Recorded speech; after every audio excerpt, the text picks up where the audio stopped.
Awikonko ti jáde wá sọ àṣírí ńlá ikú tó pa akíkanjú ajàfún Yorùbá Saheed Akínwọlé Àjàní tí ọ̀pọ̀ èèyàn mọ̀ sí Saheed Ọmọ Bọ́tà. Kí ló pa ọmọ Bọ́tà? Ta ló pa á? Ibo ló kú sí? Àwọn àṣírí wo ló wà nídìí ẹ̀ bó ṣe ṣaláìsí? Àbí Saheed débọ́n ni? Òun náà ní ìbéèrè táwọn kan máa ń béèrè o.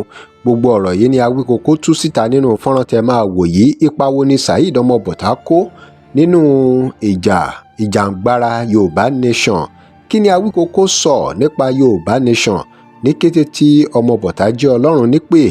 Ìhà wo ni wọ́n kọ sí Saheed Ọmọ Bọ́tà lẹ́yìn ìgbà tó ṣaláìsí tán? Bó tiẹ̀ jẹ́ pé wọ́n ní Ọmọ Bọ́tà pé ó wà pẹ̀lú Yorùbá Nation tẹ́lẹ̀ kó tó lọ sí òmìnira, àmọ́ Awikonko sọ àwọn nǹkan kan wípé àtòmìnira àti Yorùbá Nation wípé ìyàtọ̀ wo ló wà ńbẹ̀. Ẹ gbọ́ báwo ló ṣe jẹ́? Ọ̀rọ̀ yìí lágbára o, ó lágbára. Wọ́n ní ǹjẹ́ òun òmìnira, ǹjẹ́ wọ́n dìde fún? Ǹjẹ́ Yorùbá Nation, ǹjẹ́ wọ́n dìde fún? Tó fi dé pé wọ́n ní àti Yorùbá Nation àti àwọn tó nídìrí wọ́n bẹ̀rẹ̀ sí ní tì í síra wọn.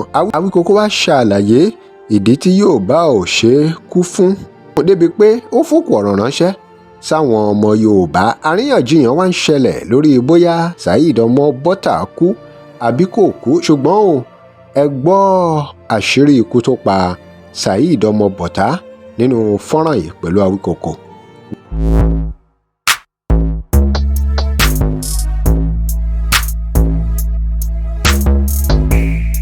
Welcome to CrossBlogX TV. Remember to like, share and follow us.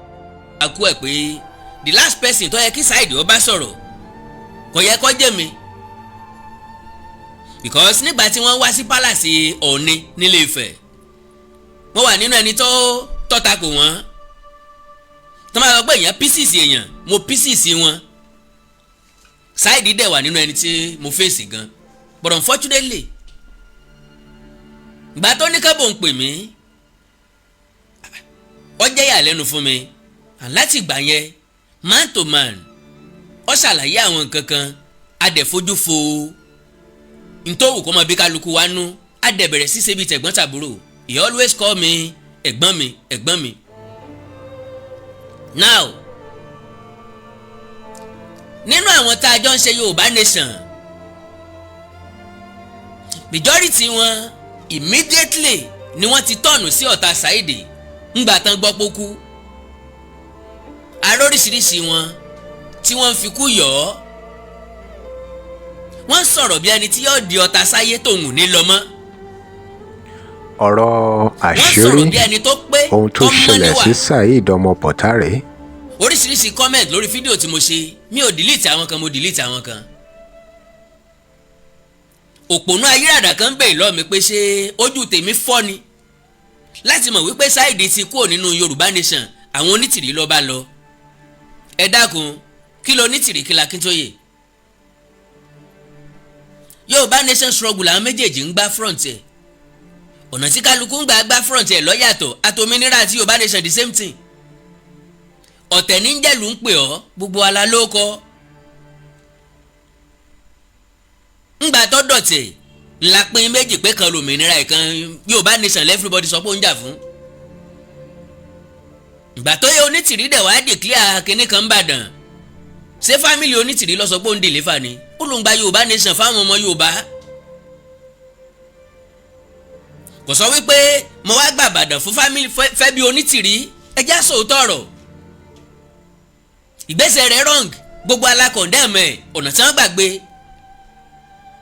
ìgbésẹ̀ apọ̀dà ni. Ṣùgbọ́n still lọ́kàn tiẹ̀ ìfẹ́ Yorùbá lọ́wọ́ múmúláyà rẹ̀. Ìfẹ́ àníjú ọ̀gẹ̀dẹ̀ a máa mẹ́ta bọ́ sínú ọ̀sọ́, ìfẹ́ àníjú ekòló a máa mẹ́ja lùwọ̀. Ọ̀rọ̀ àṣírí ohun tó ṣẹlẹ̀ sí Saheed Ọmọ Bọ́tà rèé. Bẹ́ẹ̀ yẹn bá fẹ́ràn nǹkan láfẹ́jù, èèyàn máa ń padà jẹ̀bi bọ̀ lọ́nà ọbẹ̀. Yorùbá Nation ní Saheed Ọmọ Bọ́tà jà fún. Yorùbá Nation ńlọgbẹ̀mí ọmọ Saheed Ọmọ Bọ́tà, but unfortunately Yorùbá Nation ò dìde ìrànlọ́wọ́ sí Saheed Ọmọ Bọ́tà. Nígbà tó nílò ìrànlọ́wọ́ yín, Yorùbá Nation ò dìde ìrànlọ́wọ́ lẹ́yìn tí Saheed Ọmọ Bọ́tà tún kú tán. I can confirm to you wípé lóòótọ́ àti lódodo ní Saheed ọmọ bọ̀tá ti jáde láyé ní same day tó sọ pé òun kú yẹn, ní same day tí wọ́n sọ fídíò yẹn. ṣùgbọ́n bàbá mọ́lẹ̀ àáyán ni bẹ́ẹ̀ yẹn bá ṣẹ́gun ọlọ́tẹ̀ ìmọ̀lọ́tẹ̀ dè ní lọ́jà ń sọ wípé authentic update níbi tí wọ́n ti láǹfààní láti fi Saheed ní mọ́ṣúárì hàn ọ́ rìsíptì tí wọ́n fi rẹ́gísítà sí mọ́ṣúárì táti gbọ́rọ̀ lẹ́nu ẹni tó wà ní Ghana tí wọ́n láǹfààní láti wà ní kóòtù lónìí kó tó di pé wọ́n wá rẹ́gísítà Saheed sí mọ́ṣúárì. Lára àwọn tí wọ́n jọ ṣe struggle majority èèyàn ló ti sáré condemn Saheed, few of us ló pìtì ẹ̀ lóòótọ́ like someone like me ìbànújẹ́ ọkàn ló jẹ́ wípé why tí Saheed máa para ẹ̀ Yorùbá ò tó kú fún o Yorùbá ò tó kú fún èmi àkàndọ̀ ọ̀rọ̀ Awikonko ti plan ẹ̀ tẹ́lẹ̀tẹ́lẹ̀ láti lè pé ń bí Yorùbá ni mo wá rí i pé Yorùbá ò tó kú fún mo wá withdraw lẹ́yìn ìgbà náà mo nísinmi ló fi jẹ́ pé ilé tó bá wù mí ni mo ń ṣe nísìn. ọ̀rọ̀ àṣírí ohun tó ṣẹlẹ̀ sí Saheed ọmọ bọ̀tá rẹ̀. because Yorùbá náà lẹni tó kọ́kọ́ máa come against ẹ problem tí ń bẹ́ẹ̀ ni pé Yorùbá kì í yàgò fẹ́lẹ́sìn àná ntí Yorùbá bá ń jẹ lọ́wọ́ wọn mọ̀ ẹni tán bá rí lọ́wọ́ náà máa kíráǹkà dédé rẹ̀ hero ni legend ni kò sí rẹ̀ kò sí èèyàn bíi tiẹ̀ any single mistake yóò di pé kí ló ń fi rẹ̀ pè náà ẹgbẹgbẹ̀rún èèyàn ló lè ṣe jù ọ lọ àti pé tí wọ́n bá wá rí ìyàwó ìyáálé ọ̀wà dẹni tí ọmọ ṣe mọ́ lọ́dọ̀ wọn ìran Yorùbá ò ṣe é nunu fún ìran Yorùbá ò dáa ìran Yorùbá kì í ṣẹ̀yà gidi I am not sorry to say it. ẹ̀yà tí ọba ti lè dúró tì yàn nígbà àpọ́njú nígbà ìṣòro kì í ṣẹ̀yà rẹ̀ Yorùbá ló bàjẹ́ jù lórí social media ká písì sí ara wa ó yá sí wa lọ́wọ́ ó yá sí wa lẹ́nu ó yá sí wa lẹ́sẹ̀ agúdù ń pa ẹ̀ dáadáa so kí n má fọ̀rọ̀ lẹ̀ sọ̀rọ̀ Saheed ọmọ bọ̀tá ti dọ́lọ̀ nípè ṣùgbọ́n bọ̀bọ́ yẹn mi ò mọrú àkàndá tó jẹ́ bọ́ bá jẹ́ lòmíì ló kú lọ́dún ọjọ́ mẹ́jọ kò ní í ṣe é dámọ̀ mọ́ Saheed ò yàtọ̀ sí bó ṣe wà.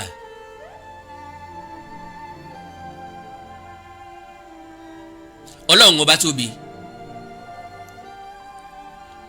well kí n má gba àkókò tó pọ̀ ẹ jẹ́ kí n kọ́kọ́ bá brọ́dà mi yẹn sọ̀rọ̀ àbí kájọ bá wọn sọ̀rọ̀ kájọ wo kí làwọn nǹkan tó ṣẹlẹ̀ ìgbésẹ̀ wo ni wọ́n ti gbé ìgbésẹ̀ wo ni wọ́n ń gbìyànjú àti gbé kí ni next line of action because agbe olóhùn méjì tí ké anílé koko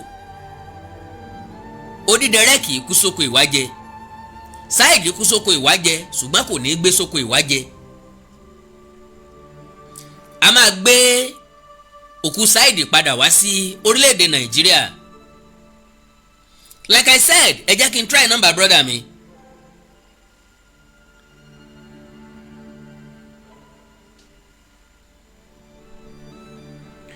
ọ̀rọ̀ àṣírí ohun tó ṣẹlẹ̀ sí Saheed ọmọ bọ̀tá rẹ̀.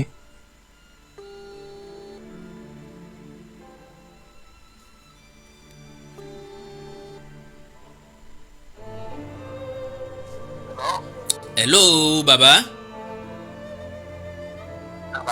ẹ kú dédé àkókò yìí. àwa ni ra wa o. orí program ni mo wà yìí. Okay. Mo fẹ́ béèrè àwọn ìbéèrè kékeré. Okay, mo wà pẹ̀lú. Now, ẹ̀yin lẹ wà lórílẹ̀‐èdè Ghana lọ́wọ́ báyìí. Bẹ́ẹ̀. Àkú arápá lọ́dẹ̀ kángun sọ́run. Ọ̀rọ̀ tákú arápá bá sọ òde ọ̀run ló ti wá o. Now, pápápá àwọn èèyàn kan ṣàríyànjiyàn pé Saheed ọmọ bọ̀tá kú, Saheed ọmọ bọ̀tá ò kú. Ní gbólóǹbí mélòó kan kí lẹ lè rí establish nípa ìyẹn. Saheed ọmọ bàdá ó ti kú àdè ti pa fáìlì ẹ̀dín níwájú Ọlọ́run. Wow. Orí mi tí mo bá ń sọ̀rọ̀ yìí, mo kú méjèèjì rí ní mọ́túárì. Mo rí ní ó dàbẹ̀ pé kó dìde ńlẹ̀. Ó ti kú o. Lénìí ẹ lọ sí kóòtù, kí ni tẹ́ ẹ lọ ṣe ní kóòtù lónìí? Mo lọ sí kóòtù, mo lọ gba ìwé ipò ti kú láti bẹ̀ mú padà lọ sí ọ̀dọ̀ dókítà sáyẹ̀nsì pé ó ti kú. Mo dáwèé padà sí pé kóòtù wọ́n sáyẹ̀nsì wọ́n sáàpù ìwé yẹn. Mo dá padà sọ́dọ̀ dókítà, wọ́n dẹ̀ dókítà ní kó lọ sí mọ́túárì fún mi, wọ́n dẹ̀ ti jáde. Mo dẹ̀ rí ní life and direct. Mo dẹ̀ san kódà gan mo tún san owó mi, mo tún san owó mẹ́ẹ̀. Àwọn aláàánú kọ̀ọ̀kan àtijọ́ sanwó níbẹ̀ yẹn lọ́sẹ̀lẹ̀ owó tí mo sanwó ní àbùsanwó mọ́ṣúárì ẹ̀ ìjọ tó ti lò ń bẹ̀ tẹ́lẹ̀ àtijọ́ tó wà lò. Wow. Ṣé ó ní gbèdéke àsìkò, ó ní gbèdéke ọjọ́ tí Saheed máa lò ní mọ́ṣúárì? Nǹkan tó ṣẹlẹ̀ ní pé afẹ́mọ orúkú tó pa. Ok. Torí àárín ìgbọ̀ngàn ọ̀nà afẹ́mọ orúkú tó pa. Okùn tó wà lọ́rùn ẹ̀ yẹn. Ní abá ti tó wà lọ́rùn ẹ̀ tábà ti mọ tó pa. Lẹ́yìn ìgbà yẹn a lè sọ fún ọ pé kọ́ pa lọ́sẹ̀ kan, a dẹ̀ máa sọ fún mọ́ṣúárì lọ. Tó bá dẹ̀ pa fẹ́ gbé lẹ́sẹ̀kẹsẹ̀ á gbé.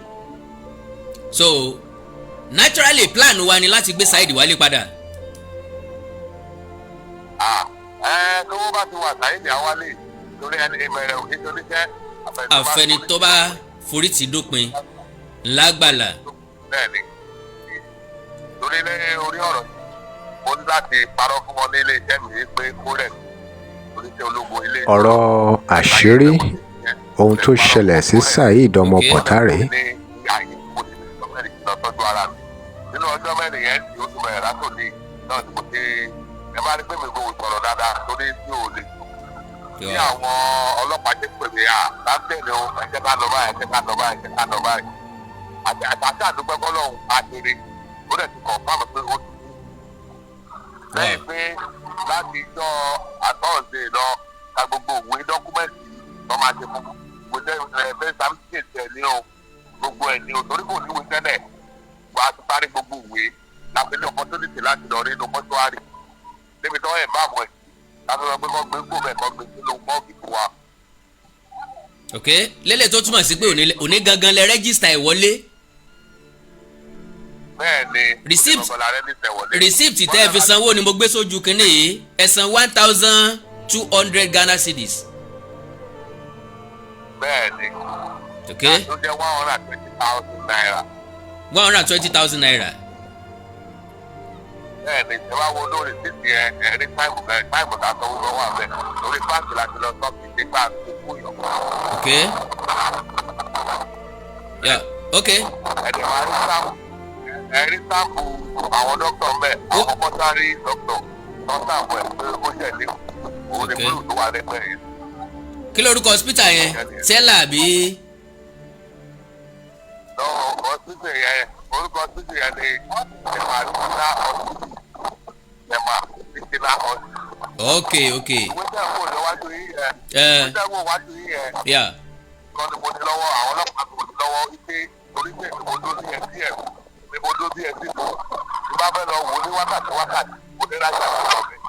Ok. Ok. Now, a nídìí ìrànlọ́wọ́ àwọn èèyàn láti gbé Saheed wálé bẹ́ẹ̀ ni àbí bẹ́ẹ̀ kọ́? Bẹ́ẹ̀ni. Lélẹ̀ tó túmọ̀ because owó àpò tiyín lẹ́fi mò ń gbọ́ yín. Bẹ́ẹ̀ni wọ́n máa wo ìwà ẹni torí pé àmọ́ mi sílẹ̀ máa mọ́ olúkálùkù ilẹ̀ ló mọ́ tó pọ̀ sí yẹn ṣùgbọ́n nǹkan tí advice mo kàn fẹ́ sọ fáwọn èèyàn wa ni pé ẹ má jẹ́ ká máa ro àṣìṣe tá a bá ṣe é sí ẹ wo orí tá a bá ti ṣe fẹ́yìn nǹkan tó yìnbó fi lọ jù wá lọ lágbàáyé nìyẹn òyìnbó ò ní ro nǹkan tí ẹ ṣe sí sí orí tẹ́ ti ṣe sẹ́yìn kóyìnbó yẹn ló máa rò torí pé ìdílé bá wò ó rè kó lè bá wò ó jẹ òyìnbó ò ní tẹ́kílì òyìnbó ò ní wo ìṣẹ́jú àwọn pé bóyá ó bọ̀ wá bẹ́ẹ̀ ni nobody about to say kẹ́bí ọ̀rọ̀ nobody about to say and everybody dey learn for a mistake every day.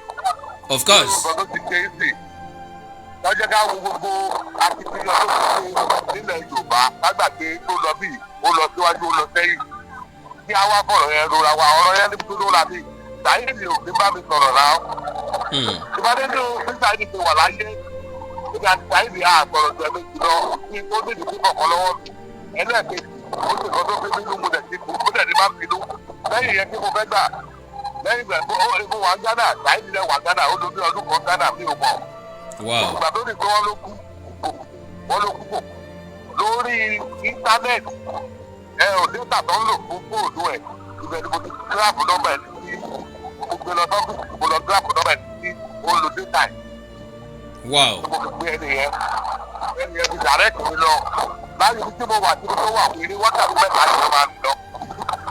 Mọ́tò wákàtí mẹ́ta 3 hours lórí abúlé níbẹ̀. Bẹ́ẹ̀ ni.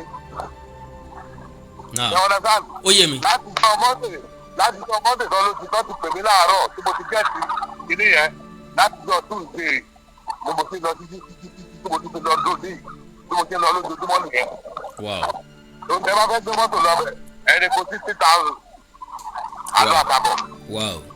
Èkó ajẹ́ 30,000 bọ̀. Wọ́n á wọ mọ́tò lọ mọ́tò tó dẹ̀ ń débi lọ àlọ́ àtàbọ̀ 15,000 naira ni. Now ẹ má bínú okùn tó wà lọ́rùn Saheed yẹn kí ló fà á tó fi tún wà ń bẹ̀. Okùn tó wà lọ́rùn ẹ̀ yẹn nígbà tí mi débẹ̀ pẹ̀lú àwọn ọ̀dọ́ ọkọ̀ lọ. Bẹ́ẹ̀ni. Láwọn tó jẹ́ àjọ lọ lọ́jọ́ ológun. A rí pé ọkọ̀ kò wá àjà rẹ̀ ọkùnrin bá ìyàwó ẹ̀ ló já ó dàbí bá ìyàwó ẹ̀ ló já méjì ó dẹ̀ fi fún ẹ̀ lọ́wọ́ bóyá kí ìrìn àjò ẹ̀ lè tìyà. Ṣùgbọ́n òkùnrin ẹ̀ a ní láti sọ ọmọ pé wọ́n má fi òkùnrin lọ́rùn ẹ̀ ló fi bọ́ sí lọ́rùn gbogbo ẹ̀ ló wà bẹ́ẹ̀. Ṣùgbọ́n wọ́n ní tí olè bá gbàgbà á ṣe lójú pè. Bẹ́ẹ̀ni. Òun ti ìjọba Ghana náà sọ pé irú nǹkan báyìí àwọn gbọ́dọ̀ mọ báwọn bá wo bẹ̀ tó bá jẹ́ owó ọtí ẹ̀ àtọwọ́ ẹni tó ti báàgì tó wà bẹ́ẹ̀ kò sí problem. Wọ́n tó bá jẹ́ pé wọ́n rí owó ẹlòmíì bẹ́ẹ̀ wọ́n gbà ẹ̀ náà máa ti pè. Ajẹ́pẹ́ nìkan ló pa. Ọ̀rọ̀ àṣírí ohun tó ṣẹlẹ̀ sí Saheed ọmọ bọ̀tá rẹ̀. Ajẹ́pẹ́ nìkan ló wá fún lọ́rùn pa. Wọ́n another thing ni pé ọlọ́pàá bírèkì ilẹ̀kùn wọlé ni ìdí pé bóyá wọ́n sílẹ̀kùnlẹ̀ wọ́n bírèkì ilẹ̀kùn yẹn wọlé ni. Òkè pé bóyá ilẹ̀kùn wà sílẹ̀ yàtọ̀ pé òun ló dà pé ó rọra ẹ̀ lọ́wọ́ kí ìrìn àjò òun tètè yá. Ọlọ́run ṣáà ti dé ọlọ́run kíkú rere pa gbogbo wa. Kọ́lọ́run dẹ̀ forí jìn. Now Saheed ọmọ bọ̀tá ohun tó rò débẹ̀ kò yẹ nìkan ṣùgbọ́n lè tọ́jà jù ní wípé ntí yóò ṣẹlẹ̀ ti ṣẹlẹ̀ whatever tá a bá tún là ń ṣe nísìn medicine after death ni. Saheed kọ́kọ́ gbé nǹkan jẹ torí ẹ̀ lẹ́fìrí tí ó ń pọ fóòmù lẹ́nu pẹ̀lú bóyá ń sọ̀rọ̀ ńgbà tó jẹ́ pé tó ti fẹ́ kú yẹn tẹ́ bá rí gbogbo ẹnu ẹ̀ ẹ máa rí pé gbogbo ètí ẹ̀ pọ́n ni. àǹtẹ́ bá rí nínú fídíò yẹn ẹ máa rí pé oògùn tó gbé jẹ ó ti ń ṣiṣẹ́ lára ẹ̀ ẹ̀mí ọ̀kan tí ì bọ́ ni gbàtẹ́mi ò tètè bọ́ ńlọ́jà okùn báàgì ìyàwó ẹ̀ ló tún fi fún rẹ̀ lọ́rùn kó lè bàa yá. Drop your comment. Remember to like, share and follow us. Thanks for watching.